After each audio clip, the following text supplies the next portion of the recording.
Hey, what's up guys? Kalamazi here, and this is going to be my 8.3 Worldvein Demonology Guide. Now, this is going to be a bit different, but also sort of similar to the Demonology Guide that I put out a few weeks ago before I left for the casting, because Worldvein Demo wasn't really a thing that was totally discovered and being played with until after that Demonology Guide was done. However, this guide is going to cover basically everything you need to know about Worldvein Demonology and the spec. Azerite talents, essences, traits, configurations, essences, rotations, trinkets, gearing, basically everything you can think of. If you have any questions, obviously feel free to drop them in the comment section below, and I'll be sure to get back to you. I will also put a link to my Twitch somewhere below my camera here, where you can get any weak auras or add-ons, profiles, whatever you like, that you see here. So let's jump right into this and get into Worldvein Demo. Alright, now starting off with talents for Worldvein Demonology, we're really only going to do one section on this, covering both Mythic Plus and Rating, because they're pretty much the same. 15 row, Dreadlash, Demonic Strength, or Bombers. The choice here is between Demonic Strength or Bioscourge Bombers. Demonic Strength is on a 1-minute CD, which pretty much lines up with every single Demonic Tyrant, because we're playing VOP Minor in this build, and at 80, basically 84 neck level is when you get that max CD reduction from VOP Minor at 25%. So they line up very, very well together, which also syncs with your Worldvein usage, as well as an on-use trinket, depending if you're using one and how long the CD actually is on it. You can get an insane amount of value out of Demonic Strength, lining everything up together, and even more if your tank ends up pulling around your CDs, mainly being Demonic Strength and your Tyrant. Bomber is still an option. It costs 2 soul shards versus 0 resources here for Demonic Strength, but has half the CD. I prefer Demonic Strength overall. I've had millions of times in Plus where the tanks just pull the mobs out of bombers for multiple reasons, whether it's bolstering or they're kiting or whatever reason. Your fellow guard will follow the mobs around and continue to spin when you cast your Demonic Strength. So I certainly feel Demonic Strength gets the nod here. Same for Rating. Demonic Strength is a better choice here because it syncs with your Tyrant. 30 row, Demonic Calling, Power Siphon, Doom. The choice here you make is Demonic Calling. Power Siphon and Doom have no room in Mythic Plus or Rating at this point, unfortunately. Demonic Calling is where you want to be. 45 row, Demon Skin, Burning Rush, Dark Pact. Burning Rush gives you an insane amount of extra mobility, which is always big, both in Mythic Plus and Rating. There are times where I'll take Dark Pact in higher keys or raid fights, more so like progression fights, where you want that shorter CD. A good example is like Queen's Court when we were in Eternal Palace. Demon Skin is sort of like a talent in both scenarios. There are niche times where you play this, but the majority of the time I play Burning Rush, and if not that, typically Dark Pact. 60 row here. From the Shadows, Soul Strike, Summon Vile Fiend. Soul Strike is where you want to be here for Mythic Plus and Rating. Vile Fiend might sim a tiny bit higher, but overall, utility-wise and for the Demonology toolkit that you want, Soul Strike is where you want to be. It's a spell you can cast on the move with a short CD. It generates a Soul Shard, as well as does a little bit of damage here, and plays well into the Soul Conduit, Demonic Consumption, just overall mobility and utility of Demonology as a whole. 75 row, Dark Fury, Mortal Coil, Demonic Circle. In Rating, I'll play Demonic Circle the majority of the time.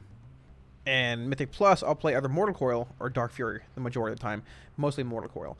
I will say, though, if you're running above 39 Corruption and the Thing from Beyond is actually a thing for you, Mortal Coil is really big. Now, we're not playing Destro here to proc Flashpoint off it, but you can still coil it into a banish if it spawns close to you, or just banish it in general, coil it and run away. It gives you that pseudo-utility to deal with it at higher corruption levels without really having a long CD on this spell. Outside of that, like, Circle gets you a lot of value in Rating, and there are times where it gets you value in Mythic Plus, but in Plus, typically the play is Coil or Dark Fury, if you're not playing above 39 Corruption or whatever, in Rating as well. So 90 row, Soul Conduit, Inner Demons, Felguard. Soul Conduit still plays really well into the overall Demonic Consumption build. Having that extra chance to get a Soul Shard back, feeding into larger and larger Tyrants, as well as just giving you more shards back overall as a whole at Mythic Plus. More shards, more Hand of Gul'dan casts, more Imps, more Implosions, larger Implosions, everything like that. I will say that Inner Demons is gaining a lot of ground this patch for a few reasons, and it doesn't really bring that negative RNG in a sense if you get a bad Soul Conduit streak going on, but fortunately I should say, I prefer Soul Conduit over Inner Demons. Soul Conduit still gets a nod here in my opinion. I wouldn't necessarily fault you for playing Demons if you really truly enjoy the talent. It's not insanely far behind, but for multiple reasons Soul Conduit gets a nod here, both in Rating and Mythic Plus. And the final row here we have Sacrifice Souls, Demonic Consumption, Nether Portal. As much as I enjoy Nether Portal, and Sac Souls is like whatever, as much as I enjoy Portal, you don't even bother reading these two talents. They're dumpster fires. You play Demonic Consumption. Demonic Consumption is basically what Demonology, the Worldvein Demo build, rotates around. It now empowers your demonic tyrant to basically absorb the actual active imps you have out, and he gains a damage buff based on their remaining energy and duration and things like that. So with this build, playing VOP minor with your demonic tyrant with Worldvein resonance and an unused trinket, every minute you can pump out basically exactly 1 minute. I think it's like a minute 6 with VOP minor at 84 ninth level or so. You can pump out a large demonic tyrant with Worldvein Major for really large demon fire hits off your tyrant, and also scales because Worldvein affects other things outside of that too. But it's really, really strong. This is what Worldvein Demo, and really Demonology as a whole, revolves around now. We haven't played Sack Souls or Nether Portal since Old Deer, I think, and for good reason. So you play demonic consumption here, both in Mythic Plus and rating, and there's no question about it. So Worldvein Demo is a relatively new build, if you will, that has some similarities as well as a few differences from the VOP Major versions of Demonology. Both builds do indeed typically play Vision and Perfection as either a major or a minor for the CD reduction, but the VOP Major build brings a tremendous amount of RNG with it that's based on when you proc a Tyrant. The Worldvein build of Demo plays VOP as a minor normally for the CD reduction that it brings to your Tyrant, which basically syncs its cooldown duration with Worldvein's cooldown duration. This essentially gives you an exceptionally strong 1 minute damage profile, which is something that you typically don't see in DPS builds. The Vision and Perfection Major builds will have a higher potential upside damage-wise if you're able to proc the right Vision-based Tyrant heading into your player-bound Tyrant CD cycle. However, the Worldvein builds bring a whole lot more consistency, which is something that's very important when it comes to progression and really just PvE in general. The cool thing about the Worldvein builds is that even though Worldvein is a group-based essence in a sense, you're really after its on-use CD every minute to pair with your Tyrant. Doing so greatly boosts your Tyrant's Demon Fire damage as well as your other sources of damage. Being in a group setting with multiple players running Worldvein does obviously help for times outside of your Tyrants and overall DPS, but you're really looking to pair both CDs with one another for the majority of its value regardless of group composition and essences. Now in 8.3 and Ny'alotha, we actually have a few Azerite trait combinations available to us that we have not had previously. This is the first tier where we have seen a piece of gear outside of PvP gear that has both Baleful Invocation and Explosive Potential combinations available to us outside of a chest piece. Both shoulders and a pair of helms are available to us in Ny'alotha, and we have multiple EP/BI chests on the Residium Vendor. When it comes to Mythic Plus, a set consisting of 3 Explosive Potential, 1 Baleful Invocation, and 1 Demonic Meteor is where I want to start. The final 6th Azerite trait is a floater trait in a sense, which can be another Baleful trait, a stat-based proc, or even another Demonic Meteor trait depending what you're going for. Multiple Baleful Invocation traits are still very strong even though you don't gain any additional shard generation due to how the buff affects your Tyrant's Demon Fire damage and scales with other modifiers and the EP haste buff. I'm personally going to look to fill that 6th slot with probably another Baleful trait. When it comes to rating in 8.3, honestly not a whole lot really changes either. You're still looking to run a build consisting of 3 EP with 2 to 3 Baleful Invocation traits. Some players are still running the 3 EP, 2 BI, 1 Demonic Meteor build, but I personally just prefer the 3 EP, 3 BI build, as a Demonic Meteor refund RNG when setting up a Tyrant does not always play into our favor with this build, which we're going to get into a bit later on here, as well as 3 BI traits being exceptionally strong for priority damage. There are some builds running BI/Heart of Darkness combos, but those are mostly based around VOP Major builds, which as mentioned are far less consistent. Essence-wise, we know that Worldvein will be our major choice here, however that still leaves us 3 minor slots to fill. Breath of the Dying is a strong option both in Mythic Plus as well as rating due to the strong damage it brings as well as the bonus 10 corruption resistance clause.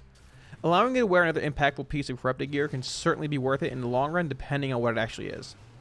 Outside of that, most players are running Lucid Dreams Minor paired with VOP Minor for the CD reduction that it brings, aligning your Tyrant and Worldvein every minute or so. I will say that I feel that Conflict and Strife is a bit underplayed at the moment as well, but I think that more so just comes down to if you're playing Breath or another 10 Resistance Essence for the extra corruption or not. If you're lacking one of the essences, focusing Iris is not a terrible choice either for her minor, and is pretty easy to acquire at this point. Now when we're looking at Worldvein Demonology's rotation, honestly not a whole lot really changes from the usual Demo rotation. Because they're playing Explosive Potential, our opener is a tad longer than VOP based ones, but it's still really easy to pick up on. You want to start by precasting a Demon Bolt right into a Hand of Gul'dan, Soul Strike and call Dreadstalkers. You want to then implode for your EP buff. At this point, build the 5 shards via Shadow Bolt and cast Hand of Gul'dan, Soul Strike, Hand of Gul'dan, and if you're at least 2 or more shards, another hand, then Worldvein Resonance and your Tyrant. You can now pop your unused trinket, Berserking and Demonic Strength if you have them. It's very important to pop your Worldvein Resonance before your Tyrant cast every single time. The reason behind this is that if you cast your Tyrant and then Worldvein, the Tyrant does not receive the extra intellect buff until his third or fourth cast, which is a large DPS loss, much larger than using an extra GCD for Worldvein and going into your Tyrant. Sadly, this should not even be a thing to begin with, but this is just the world we live in. When you're casting Tyrants later on into your rotation, however, you are able to squeeze in extra imps due to your Call of Dreadstalkers, giving you 2 instant cast Demon Bolts whenever they expire. You'll want to start by building the 5 shards with about 6-ish seconds left in your Tyrant CD, and follow the sequencing of Hand, Demon Bolt, Hand, Demon Bolt, Hand, and 1 more Hand if you have 2 or more shards left, into Worldvein, and summon Demonic Tyrant. Once again, you can now pop your Unused Trinket, Berserking, and Demonic Strength if you have them. This rotation with the extra Demon Bolts allows you to squeeze in a handful of extra imps for a bit of extra raw power in your Tyrant. Also be sure that your EP buff is not falling right before you begin your Tyrant setup.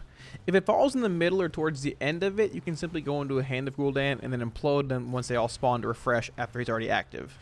Having your EP buff down for a second or two while your Tyrant's active is not the end of the world actually, but you don't want to have it down for the entire setup. Outside of that, you follow the normal build and spend rotation of Demonology. It's worth noting that in Mythic Plus or on trash packs or low health mobs, I typically just build the 5 shards and cast 2 Hand of Gul'dans into my Tyrant setup instead of the delayed 3 Hand Demon Bolt sequencing. Min-maxing your Tyrant value and uptime is very important in Mythic Plus, as some packs die faster than others and you want to get as much Tyrant value as possible. Sitting on your CDs for an extra 15 seconds or so is not worth it when the pack dies 6 seconds after your Tyrant spawns. Having a 1-minute damage profile is very strong and one of the major bonuses of playing Demonology, so getting it on CD is important as long as it's not wasted. When it comes to actual trinkets, most players are running Manifesto of Madness from the Zoth in conjunction with either the Wrathion Haste Trinket, a Vita Charge Titan Shard, or a Psyche Shredder, which I'm not a huge fan of for Demonology. Even though Manifesto is a bit frustrating to play with at times, it has a 1.5 minute CD, which means you pretty much have it for every other Tyrant cast, and it does indeed greatly boost its damage, especially when paired with Worldvein Major. I'll place a link to Trinket Sims in the video's description below, as well as a link to my Twitch where I have a Manifesto Weak Aura and others available as well, if you're interested in acquiring any of those. I have to say that I've been playing this version of Demonology recently a good bit, and I've come to really enjoy it. It's a bit punishing at times when you have to shift away from your Worldvein shards or something like that, but overall still brings a whole lot of consistency and a very strong damage profile, which is something that WOP Major Demo lacks in a sense. I do feel that long term you'll most likely see some of the higher parses revolving around WOP Major Demo, but that will be with an insane amount of RNG and builds that are most likely playing 0 EP traits for Supreme Commander and Heart of Darkness traits instead, in conjunction with Baleful Invocation. I suppose having 2 builds of Demonology that bring similar yet very different damage profiles to the table at times is not really a bad thing though. I greatly prefer the Worldvein/EP playstyle of Demo, but if you enjoy the VOP RNG builds, I would not fault you for playing that version either. Just don't get mad at me when you're literally above the tanks in damage.